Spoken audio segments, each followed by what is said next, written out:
right, so for this episode of Spinach TV, I'm sitting with Jo Cummins, one of the co-founders of the project Girls Get Off. So first of all, you've just got back from Bali, and I want to say thank you and your return to work for sitting with me and fitting me in this week. Oh, thank you so much for having me, Jemma. It's really exciting to talk to you. Yeah. So what is Girls Get Off?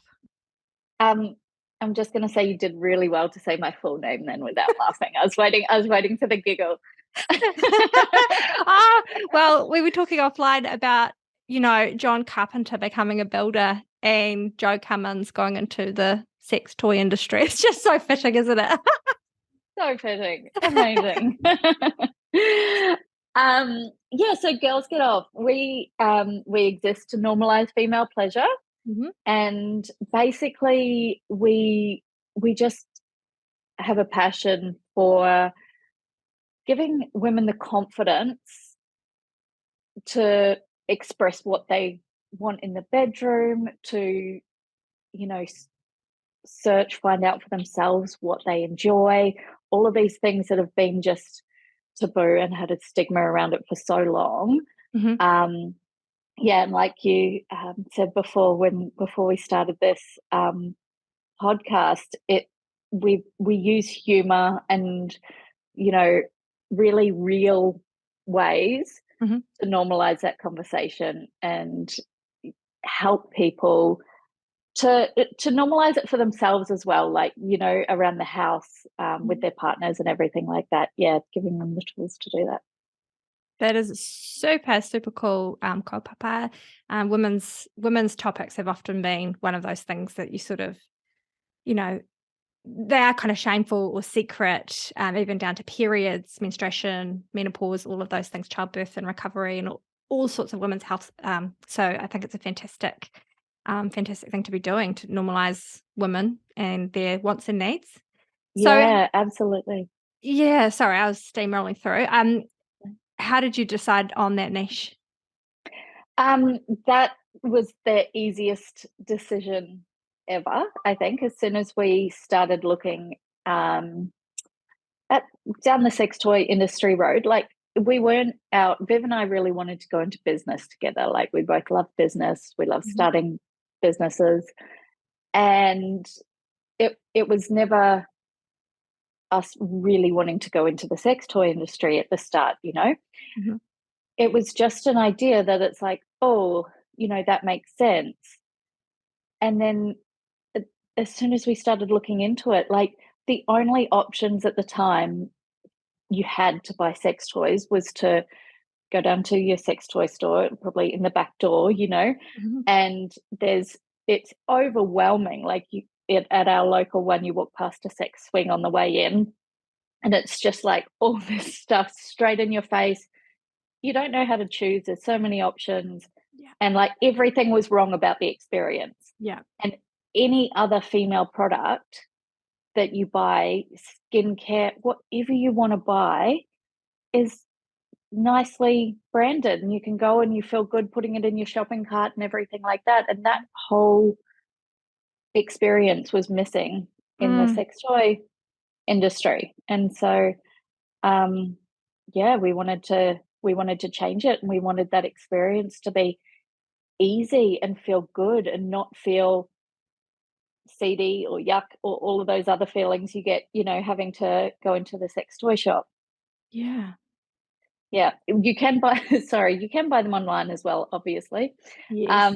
But even with that, so we did our research in that way as well. And it was 574 products for her, like when we clicked on this website, and it's just like, and ads are popping up for porn and all sorts, and just nothing about it was a nice buying experience. Yeah. Well, so how did you take that and get your first sale? How did we don't actually know. No. No. I mean, the brand took a year to build behind the scenes before we launched. Mm-hmm. We really wanted to, there were things we really wanted to tick off with the toy. and that specifically we wanted it quiet and not intimidating looking. So really, cute, something that you wouldn't mind if you accidentally left it on the bedside table, And so getting that all together, building the brand took about a year. And then we just started putting a little bit of content onto our Instagram before we launched. And by a little bit, probably, I don't know, 5 or 10 posts or something, like not massive. And then a week before launch, we turned the website live without telling anyone, just so we could iron out some things and stuff like that before people actually started buying it. And I remember I got some notifications on my phone. I had another business at the time, and so I saw Shopify notifications come up on my phone, and I didn't think too much of it. And then I was sitting in the car, and my oldest son was at football, and I was like, shit, that says Girls Get Off. And so this was before we even launched, and we sold, I went on there and had a look, and there were 9 sales. And I think two were testers that we'd done ourselves, and 7 people had purchased it. 4, I think we knew the people. So, they'd seen our Instagram or something and known. And 3 were from people that we didn't even know. And we were like, oh, within the first day, that was kind of like a big green flag that it was something needed. People were waiting to be able to comfortably purchase things for themselves. Yeah. So cool. Yeah. It's really Viv and I get so excited about these 3 sales before launch date, and it sounds so little, but yeah, just make sales before you launch, I think was really massive. Yeah. Yes. Yeah, you've gone into a very incumbent industry. There would be a way, there would be a tone, there's already big players. And so you guys, the way that you spent that year before launching, really refining what you're trying to do, probably supported you breaking into that industry. Yeah, I totally agree. I think there was, we got hit with so many questions at the start, and there was just no rock left unturned before we started it. Our, the whole experience for the customer had just, with a fine tooth comb, we'd completely thought of everything, I feel, that we needed to at the time. At the start, we included earplugs in with the vibrators to, it had a little message on the end, orgasm, or on the side, orgasm sound stoppers. And that was to give to your flatmates, because, and that was just a way, to get them to open up about the conversation, not hide the fact that they just got a vibrator delivered to their door, but have some fun and be like, here you go, I'm going to have some fun tonight. Here's a present for you. Yeah. Oh, fantastic. It's really, really cute and really thoughtful. You touched on it before with regard to, going into a store and it being really overwhelming, and then just the reason that I reached out to you was because I've been following you and Viv on LinkedIn predominantly, and that's not typically a platform you would expect to see your offering, but you are talking about it in a really lighthearted way, without the shame connotations, without the taboo, and making it fun, making it normal. And it's just such a massive gift for women. Oh, that's so cool you see it that way. Yeah, that's exactly what we're trying to do. So stoked that it comes across like that. Yeah, it's so important. And as soon as you start thinking about it, it's like, why did we have shame around it in the first place? How did this even come about? So it should be so normal, and it's good that us talking about it is getting that across. Yeah. So in the early stages of business, what were some of your hardest lessons? Definitely. Sorry, just gonna turn. notification off. Definitely the fact that people didn't want to work with us. Okay. So Viv and I were like both came from other businesses and dealing with influencer marketing and stuff like that. And it was easy, so easy to say, hey, I've got this product. Would you like to receive it? Like, yeah, thank you so much. And we couldn't even pay people at the start to talk about our product. Like it was, we got so many no's. We reached out to, I think we were aiming to reach out to about 100 influencers at the start. And I think we did 70 or more. And 2 came back. And they probably were, I feel like one of those may have quit as well and didn't go ahead with it or something.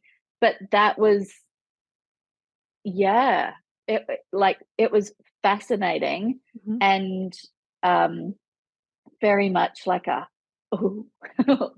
was our whole plan to begin with.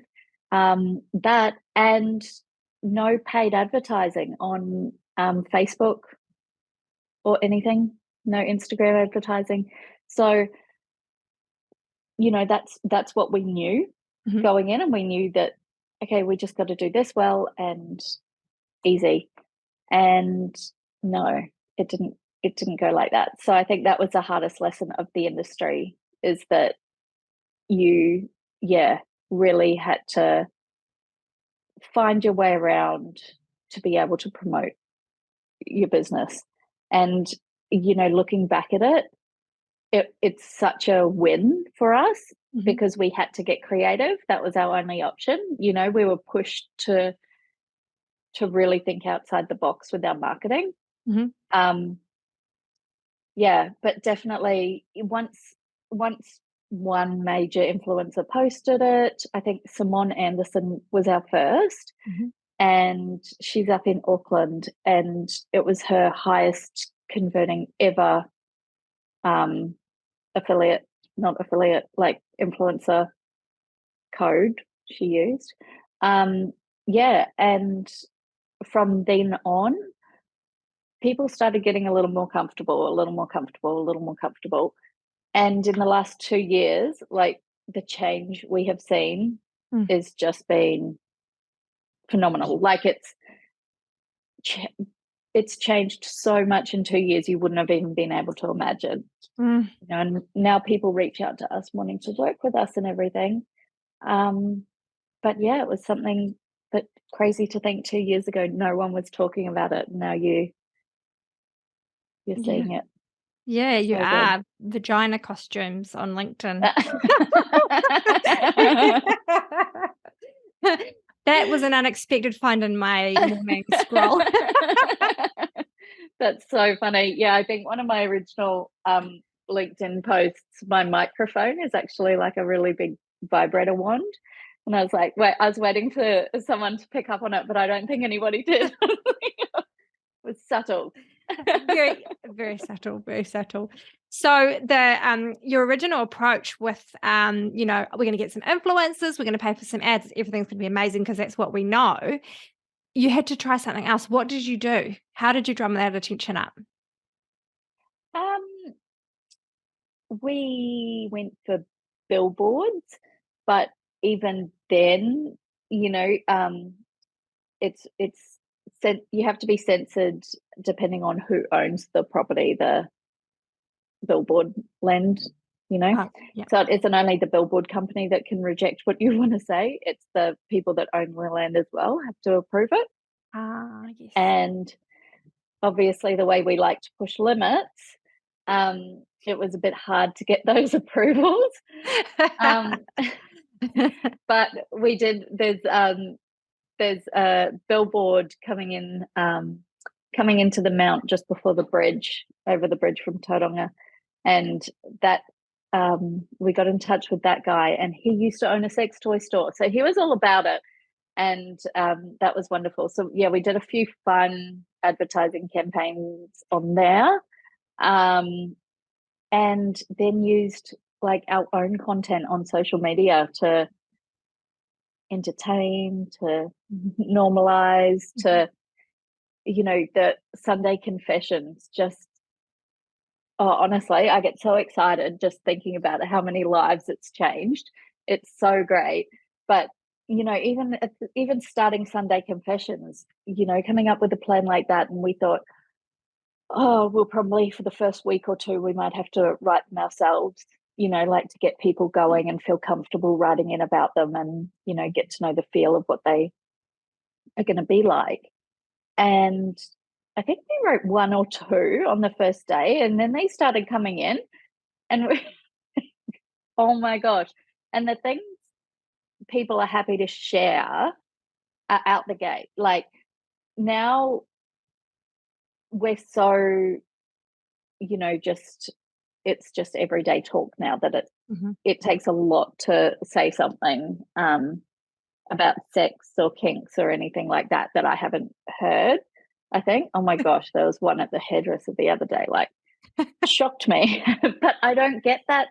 I don't get that anymore. And so for these, like for the first time, we were seeing, people open up about threesomes and what they like their husband doing to them and stuff like this. But then we started seeing trends. So one week we would post, somebody would write in and be like, oh my gosh, I pegged my husband this weekend. And at that stage, Viv and I are like, what's pegging? Like Googling, had no idea ourselves. That's cool. Okay, post that. And then for the next few weeks, you would see like, oh, I tried pegging my husband. Like, oh, I saw that confession last week, so I tried pegging my husband. Like, he loves it, this and that. And then it'd be like, there was one that my husband bent me over the kitchen table.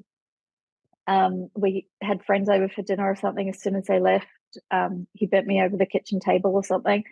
And then for the next few weeks, you see like it just like started trending. Like people were getting ideas and like spicing up their sex life from listening to what other people were doing. And it's so cool.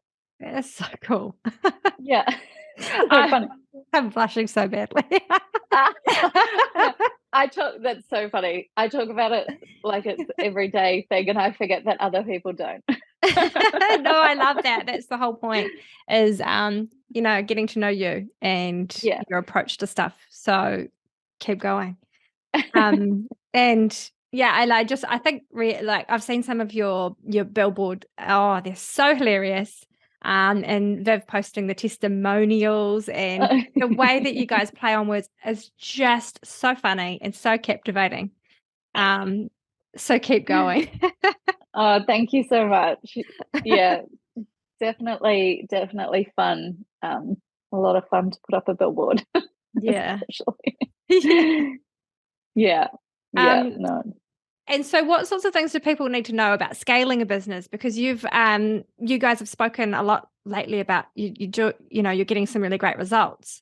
But with that growth comes change and adapting. So what kind of considerations are there for scale? Yes. Well, and like, so many other people, we're just learning as we go along, so we are not getting it right a lot of the time, but then we learn from that and then we know what needs to happen to work and stuff like that. And it seems to be like this scaling stage seems to be like a never ending, just I went to call it a loop, but it's not even a loop. Like it's just speed bump after speed bump. And I think every business in this case would look differently. Like scaling for every business would just look so different. We've just had to make the call recently that, our energy, like too much of our energy was going into the day-to-day stuff still, and we really needed to be focusing on the growth. So we've moved our dispatch and stuff to 3PL. So a third party to totally take that off us and do it so we can focus more on that. But there's no secret sauce to how to, there probably is, to be honest, and I'm just maybe because you're in the middle stumbling my way through it instead of knowing it. But yeah, for us it's definitely looked behind the scenes not as smooth as what it hopefully does to everyone else, you know, hopefully. But yeah, in saying that, we love all the lessons. Yeah. You know, it's all fascinating. The amount of times Viv and I laugh and just like face palm ourselves, like, oh, that was so obvious. And we just spent like months doing something else. So, but are you talking about marketing or just? Well, I mean, the sales? statistics show that most businesses don't get to the likes of their 4th anniversary. And there are 2 reasons for that, one being cash flow and one being badly managed growth. And so I guess because you're in such a dynamic moment, there are things about growth that hurt that you can work with to make it go better. But if you're in the middle of that growth, you're probably learning those lessons at the moment and haven't really like collated all of that. Yeah, 100%. Like after we get out of that, and what you just said then is so accurate, like because we're still in year 2 now. So hopefully by 4 years, you know, things are running kind of smoothly because there's so many things involved in growth, right? Like it's down to staff and everything, and having what you need at the time when you hire a new staff member a few months later isn't necessarily what's needed. Yeah. And it's just, yeah. So you did right. We're right in it right now, battling through it. Yeah. Keep bloody going. now you've got me excited about the 4 year. Yeah, that's the aim for that. I think it's 37% of businesses make it to their 4th anniversary. Nice. Yeah. Nice. I think one thing that has been so like is what we're all about. So it's just come so naturally to us. But the thing that probably holds us all together is our community. You know, they are so supportive. We have the best community out.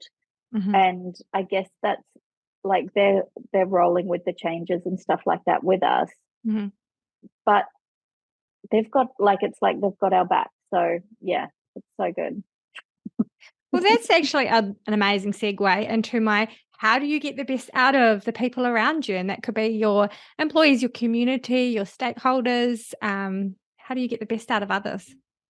Yeah, that's actually something like staff wise and that side of things that Viv and I are constantly learning. And I think this is one thing I didn't even expect.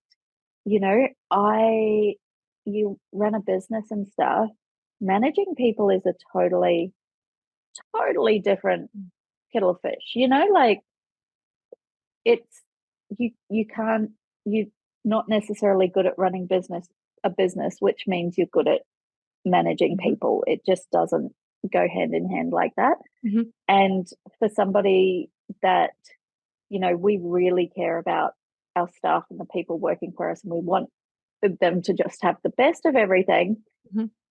But that's not good management. You know what I mean? That wasn't giving them what they needed and stuff. You know, people want more structure and stability and stuff, like all of these things.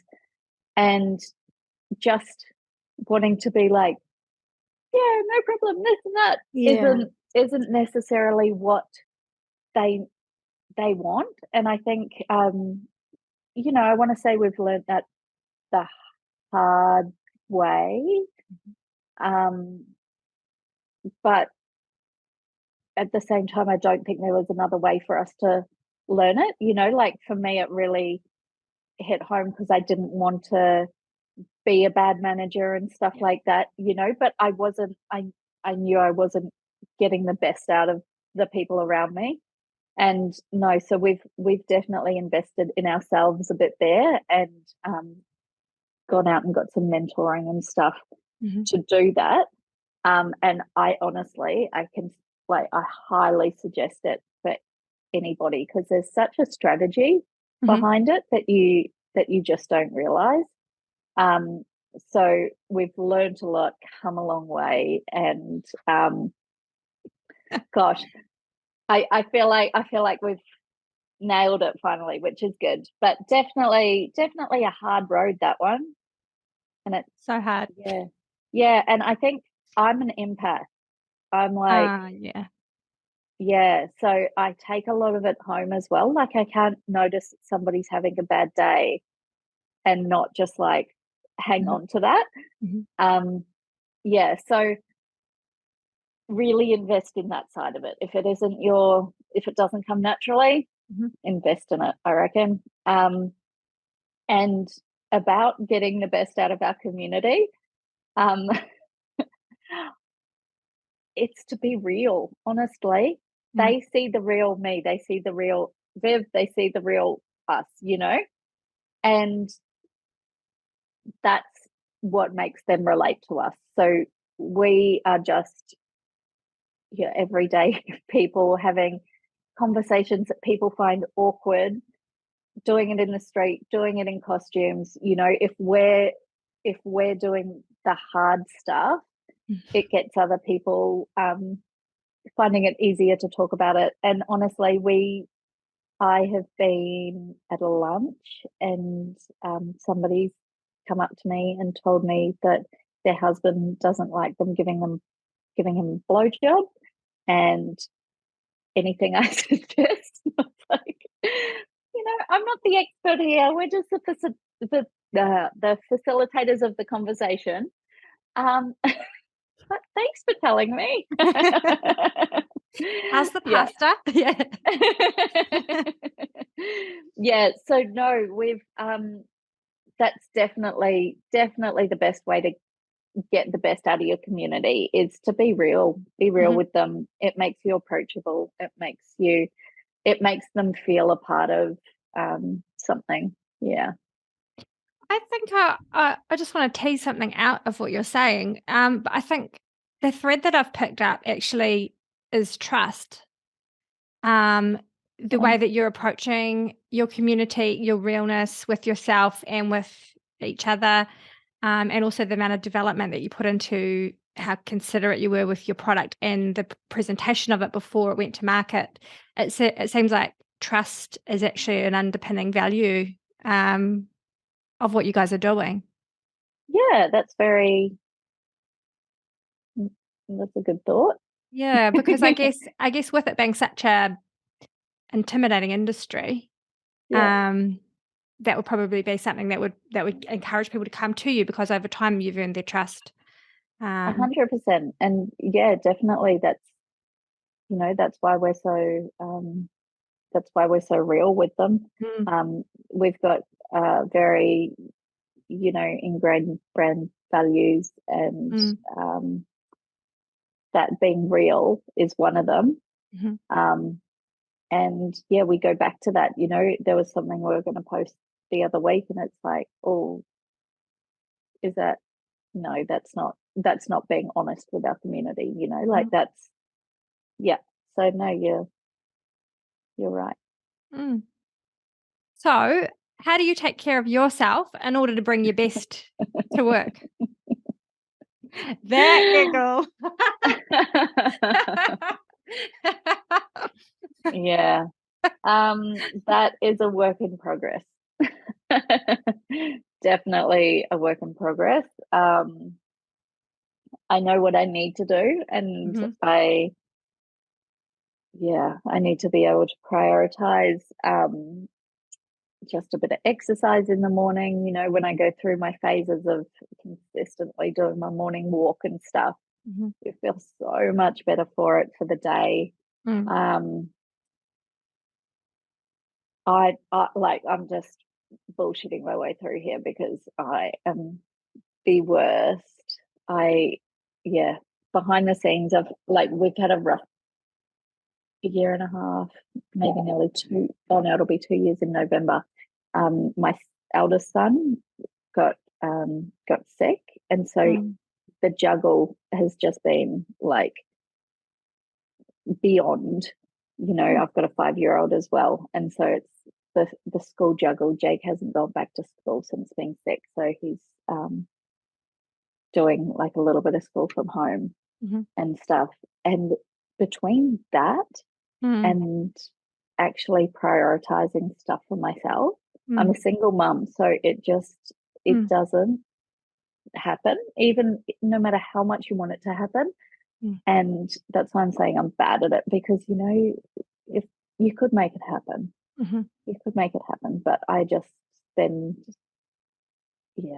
I'm terrible, basically, is what I'm saying. I work 24/7 when I'm not juggling that. So yeah, any tips? Wow, no, because no, I'm a working mum as well. I've got an incredibly supportive husband, which I'm very fortunate for. But I do understand the juggle, and it's funny because I was at Huffer this morning actually talking to the MD there, and she didn't want to answer that question either. She said, "I don't know how to answer that." For the same reasons, because actually working mum entrepreneurship is really hard, because we set these expectations on ourselves of the standards that we want everything to be at, whether it's how well we're looking after the kids or how nutritious the meals are or how our business is thriving, whatever it is. And there's actually very little left by the time we put our heads on the pillow at the end of the day to meditate or run or go to a show or whatever. I know. And I guess we hold on to that. At some point when the kids have flown the nest, we'll get back to those interests.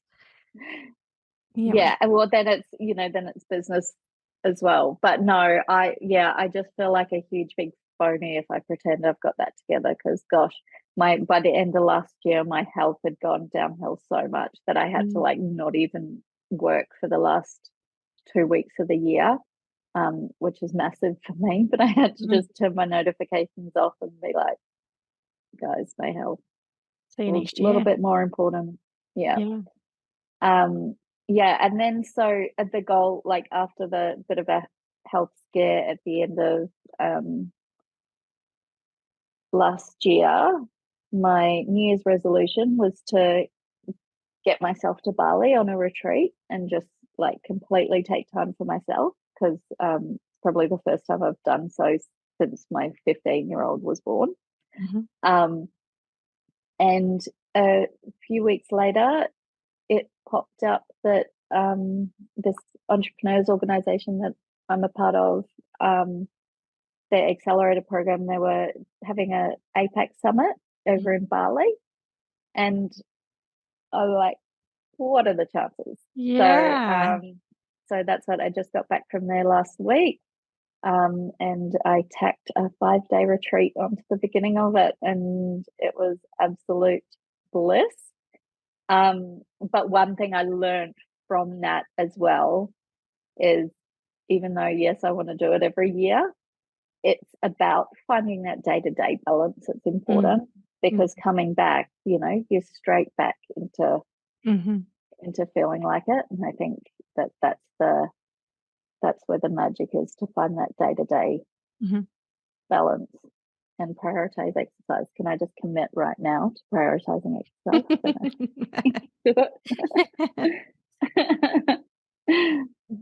That's really real. Thank you. So what's next for Girls Get Off?